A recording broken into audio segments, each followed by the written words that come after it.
how does the brain cause us to see? Now, that question may seem a little strange. You must be thinking, the eyes are the ones that cause us to see, not the brain. So what is going on in here?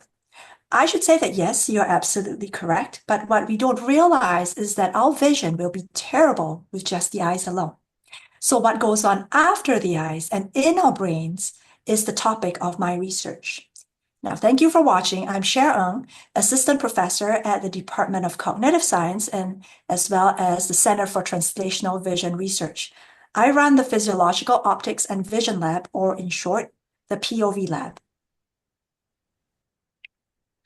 Now, this play on the acronym is profound because we often think that light projecting onto our retinas is pretty well focused. And that is because there doesn't seem to be much problems with seeing, especially when we put on our eyeglasses or contact lenses. But inside our eyes, this is more of a reality. Projections onto our retinas are always blurry because the optics of our eyes are never perfect. And this imperfection occurs in every single one of us, no matter how good we think our eyes are. Yet we don't perceive the world to be so bad. This is because our brains somehow edit all these ugly videos from our eyes into a pretty good live TV show. How it does so, tirelessly, almost instantaneously, every single second that we are awake, using just a fraction of the energy a computer needs. This is the topic of our research. Now, even more intriguing is that everyone's eyes are different. Your left and right eyes may not even be equal. Our brains don't just manage to learn, it specifically learns from our own eyes, our individual points of view. So, in considering the optical contributions of the eyes and the neural mechanisms of the brain, we try to build a computational model that explains why people see the way they do. And then we use this model to predict what people will see should they undergo ocular interventions. So as you can guess, the lab is extremely diverse. First off, we engineer optical technology to non-invasively measure the amount and type of blur in our eyes.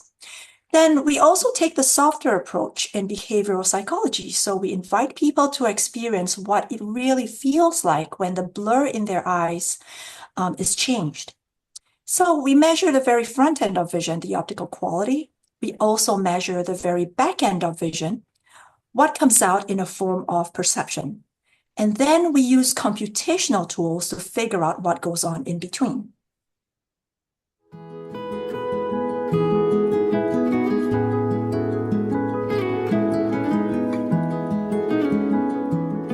Right, so there are always real-life applications of what we do. The long-term goal in the lab is really to develop real-time wearable diagnostics.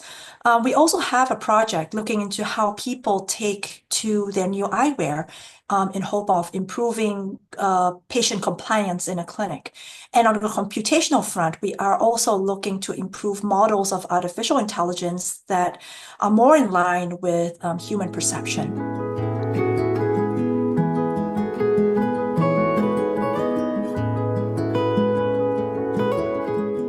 Right, so I don't see the lab as part of a single field. Science is really becoming increasingly interdisciplinary.